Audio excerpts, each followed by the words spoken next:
Olá, boa noite. A polícia escutou pelo terceiro dia os depoimentos sobre o atropelamento da Urbis, que terminou em morte no último fim de semana em Sorocaba. Os depoimentos foram colhidos separadamente e duraram 2 horas. As testemunhas afirmaram que não viram o acidente, mas estavam próximas ao local. 2 delas são agentes de bordo, responsáveis por liberar o semáforo para a passagem do ônibus. Elas dizem que ele saiu como de costume, parou na faixa de pedestre e iniciou marcha para a Avenida Afonso Vergueiro, sentido Dom Aguirre. Quando ele já estava concluindo essa entrada na avenida, elas ouviram um barulho seguido de um grito. Foi quando então elas viram que havia uma pessoa caída no chão. Um passageiro também foi ouvido. Infelizmente, esse passageiro, ainda que estivesse numa posição privilegiada dentro do ônibus, sentado na segunda fileira, do lado direito, ele não viu a vítima e esclareceu que ele não sabe nem de onde surgiu essa vítima. Como as câmeras da Urbis não registraram o momento fatal, as oitivas são fundamentais.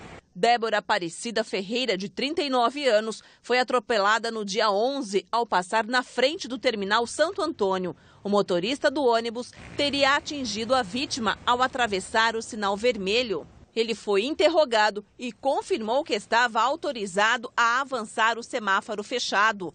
Sobre essa atitude, o delegado questionou o responsável pelo trânsito de Sorocaba em depoimento realizado na tarde desta quinta-feira. A oitiva do presidente da Urbis, Renato Gianola, foi técnica. Segundo informações da Urbis, o semáforo se dá para os veículos, os ônibus que saem do terminal, no sentido à Praça 9 de Julho, ou seja, serve para aqueles ônibus que vão atravessar a Avenida Dr. Afonso Vergueiro. Para os ônibus que saem do terminal, no sentido à Marginal Dom Aguirre, existe uma placa de pare. São onde os ônibus param, observa-se o fluxo de trânsito e depois eles seguem. Pelo que se depreende o que foi colhido até agora, o motorista seguiu a sinalização de trânsito do local. Um celular foi encontrado dentro de um saco de pão durante vistoria no CDP de Capela do Alto. Segundo os agentes, o celular foi detectado pelo raio-x da unidade. O aparelho foi enviado pelo pai de um dos detentos. O preso, que receberia o celular, foi encaminhado para isolamento preventivo em cela disciplinar. Depois do Noticidade mostrar a falta de água no bairro Terras de Arieta, hoje moradores amanheceram com o serviço normalizado. Na casa do Márcio, a roupa e a louça ainda está acumulada. O chão ele já começou a limpar, mas a alegria dele foi mesmo poder tomar um banho de verdade depois de dias. Foi a sensação que eu estava entrando no céu, porque não existe condição assim de um ser humano viver sem água. Eu estava tomando banho de paninho, esfregando paninho no corpo praticamente todo dia. Alegre também ficou o pequeno Gabriel. Na bela manhã de sol e com muita água, aproveitou a piscina. Tá bem gostoso. Já na casa do Osair, a água armazenada era por precaução. Por uma condição de garantia, não sabemos se de repente iria normalizar na questão de pressão, nós fomos enchendo garrafa PET, balde, o que tinha de vazia que pudesse ser completada por água, a gente foi completando. E depois a piscina, completei a piscina, que foi a nossa salvação, né, durante esses 15 dias, e aguardando para que essa pressão se normalizasse. A situação limite para os moradores aconteceu na manhã de quinta-feira. Depois de 15 dias sem água, eles atearam fogo em pedaços de madeira e fecharam a Avenida Paraná nos 2 sentidos. Segundo o SAI, a interrupção no abastecimento foi provocada pelo rompimento de uma adutora durante uma obra. Outro fator que contribuiu para o problema foi a paralisação da estação de tratamento de água do bairro do Éden. Mas o que os moradores não conseguem entender é porque só depois do protesto, o SAI resolveu em horas um problema que se arrastava há 15 dias. Não dá para entender. Quer dizer que precisou fazer essa zoada toda para poder chegar água. Sendo que nem precisava, né? Que a gente paga é uma coisa que a gente paga a água. Então, quer dizer, qualquer situação que tenha, a gente vai ter que parar a avenida? O jornalismo da TV Sorocaba é assim, a gente mostra o problema em busca da solução. Participe dos nossos telejornais, envie sugestões de reportagem pelo site tvsorocaba.com.br e o nosso telefone é o 15 3238 8804. Um dia depois da Prefeitura anunciar que assume a Santa Casa de Sorocaba, o convênio médico da instituição fica sem atendimento. O único plantonista vai embora e chama a polícia. Diretores do Sindicato dos Trabalhadores da Saúde fixaram avisos na porta, informando que não havia médicos. Um clínico geral que trabalhou até a 1h da tarde chamou a polícia porque não havia outro profissional para substituí-lo no plantão do pronto atendimento do convênio. O médico venceu o plantão dele, não tinha outro médico para pegar plantão, ele abriu um boletim de ocorrência para garantir a integridade dele e foi embora. A diretoria da Santa Casa não informou quem é o médico que deveria ter assumido o plantão. Por meio de assessoria de imprensa, comunicou que não tem conhecimento do decreto que determina como a prefeitura irá administrar o hospital. Ainda segundo a Santa Casa, é a incerteza sobre essa transição que teria feito com que os médicos deixassem de trabalhar. O sindicato temia pela segurança dos funcionários. Os trabalhadores ficaram expostos aí a qualquer tipo de nervosismo por parte de quem procura, e com razão, né? Vem procurar saúde e não encontra médico aqui. O provedor da Santa Casa conversou com o presidente do sindicato, mas não quis gravar entrevista. Quem é atendido pelo convênio Santa Casa Saúde foi encaminhado para o núcleo de especialidades, que funciona na unidade. A partir de segunda-feira, o convênio está proibido de atender no hospital. Já os outros conveniados foram orientados a procurar diferentes clínicas. É o que aconteceu com Ellen. A professora sofreu uma reação alérgica. Cheguei aqui, eles me mandaram ir para uma outra clínica particular, saber se eu vou ter atendimento lá, e se eu não tiver, tenho que voltar aqui e ver se vai ter médico para me atender. Eu acho um absurdo, porque eu pago mais de 1/10 do meu salário aqui. Dia 15 eu fiz o pagamento em dia, eu nunca atrasei. E quando eu preciso, a minha dor é agora, e eu não tenho atendimento. Isso é um absurdo. Um absurdo mesmo. E nessa tarde foi divulgado que o novo administrador da Santa Casa, chefiado pela Prefeitura, é o médico Francisco Antônio Fernandes. Veja como foi o primeiro dia após anúncio de que o executivo assume a unidade. A opinião dos pacientes estava dividida. Verificar onde estão realmente as falhas, consertar-se todas essas falhas para que ela melhore. Porque senão não vai adiantar, vai trocar de dono e vai ficar a mesma coisa. Não sei se vai melhorar. Pode ser. O secretário de governo da Prefeitura, João Leandro da Costa Filho, esteve hoje pela manhã na Santa Casa para uma vistoria.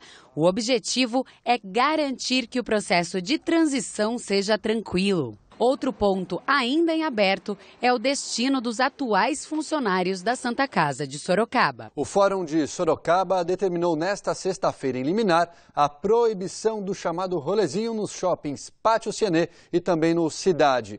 De acordo com o documento, a pessoa que praticar qualquer ato que possa intervir no funcionamento do local ou que ameace a segurança dos frequentadores e funcionários terá que pagar multa que chega a R$20 mil no shopping Pátio Cienê e R$10 mil no shopping Cidade. Hoje e amanhã, 2 oficiais de justiça vão estar nos locais durante este período para identificar os possíveis participantes. Jovem baleada por ex-namorado em Laranjal Paulista sai da UTI e deve receber alta ainda hoje. O jovem, depois de tentar matar a moça, ainda não foi encontrado. Eu fui conferir essa história. Os tiros foram todos a queima-roupa. A marca de um deles ainda está na calçada. O motivo seria o término de um namoro de 2 anos e meio. O pai de Andresa Renosto Simões, de 18 anos, que presenciou o crime, não entende como Alex Pérez, de 24, pôde cometer tamanha maldade. Era um menino bom. Não tenho o que dizer dele. Pessoa boa. De família dele são boa também. Fazia parte de nós, onde ele ia junto, em todo lugar. Na página do jovem no Facebook ainda há imagens do casal. As fotos mostram ele, inclusive, com toda a família da vítima. O rapaz esperou a garota voltar da faculdade. Ele ficou escondido ali, atrás daquele poste, pertinho da casa dela. Assim que ela chegou, ele pediu para conversar, disse que tinha um presente para dar. O pai da menina autorizou e aí ele atirou 6 vezes contra a jovem. Não pensei que ia acontecer isso. E ele estava com a sacola na mão e com um revólver, uma caixa de sapato. Daí a hora que nós saímos, tudo do jeito que estava lá fora, ele já tinha ido embora e ela tava aquele montinho de gente no chão, só sangue, gritava. Ela só gritava, ai mãe, e aquele montinho, e eu não tinha o que fazer.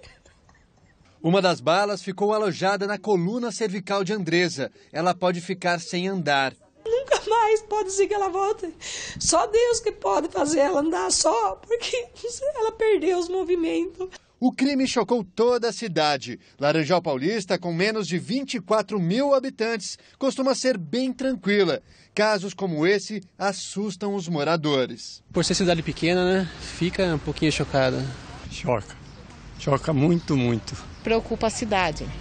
Preocupa. A prisão preventiva de Alex já foi decretada. Para esse advogado criminalista, apesar de não ter matado a garota, o jovem pode pegar até 50 anos de prisão. Ele quis o resultado, porque se ele deferiu 6 disparos de arma de fogo e um dos disparos que atingiu a cabeça da vítima, a intenção dele, com certeza, era consumar o homicídio. Ele premeditou esse crime, que é um crime doloso contra a vida, onde, com certeza, ele irá a júri popular. Apesar de todo o mal causado, a família não condena o jovem. Em meio ao choro constante, cheio de angústia, o coração de mãe ainda tem espaço para o perdão. Mas eu perdoo do fundo do coração. Aonde ele estiver, que Deus faça a justiça, o que tem que ser feito, o que merece ser feito, mas o meu perdão ele tem. Os funcionários da empresa de ônibus Serra Azul, que trabalham em Piedade e Salto de Pirapora, ainda não receberam o pagamento como havia prometido a empresa. Segundo o sindicato da categoria, o acordo era para que os salários, férias e vales-refeição atrasados fossem depositados até às 11 horas da manhã de hoje. Como isso não ocorreu, os trabalhadores continuam em greve. Já é o 4º dia de paralisação. Em Piedade, a prefeitura contratou uma nova empresa em caráter emergencial para fazer algumas linhas. Já sobre Salto de Pirapora, tentamos contato com a prefeitura, mas não fomos atendidos. Hoje à tarde, 3 engavetamentos envolvendo pelo menos 4 carros deixaram 7 pessoas levemente feridas na rodovia Castelo Branco, em São Roque. Segundo a concessionária que administra o trecho, não há informações de vítimas encaminhadas a hospitais e não se sabe informar o motivo do acidente. Ainda segundo a concessionária, a pista ficou interditada por meia hora, de acordo com o Corpo de Bombeiros, chovia momentos antes. Já começou a 19ª Copa Infantil de Futebol em Votorantim. A competição é considerada a mais importante do país na categoria Sub-15.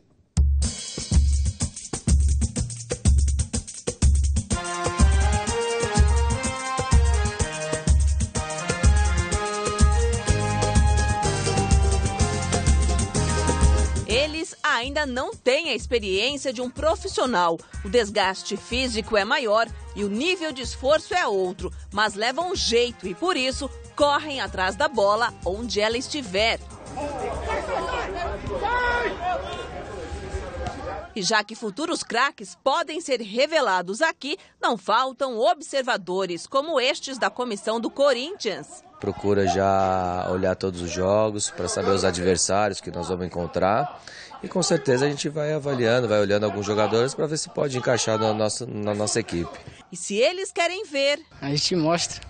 A Copa é reconhecida nacionalmente e considerada a melhor do país nesta categoria. 16 times lutam para chegar à final no dia 26 de janeiro. Até lá, muita bola vai rolar. Até 8 jogos são realizados por dia aqui em Votorantim. Os meninos do Vitória da Bahia viajaram mais de 2.000 quilômetros. Em busca de um sonho, veio até quem não está 100%. Fiquei gripado, com febre, ainda tô, mas isso aí.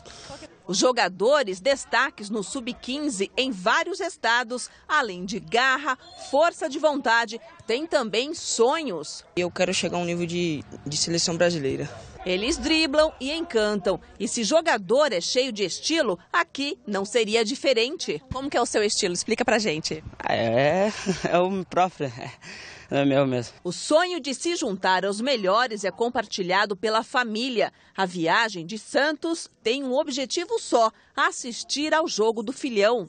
A gente incentiva, né? Porque é o sonho dele, ele gosta, então a gente incentiva, tá sempre junto nos jogos, apoiando, dando força, né?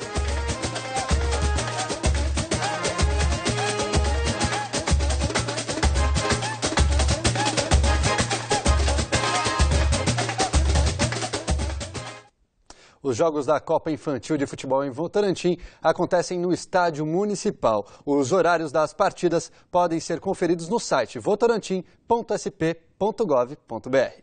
O Noticidade termina aqui, fica agora com o SBT Brasil. Tenha um ótimo fim de semana. Tchau.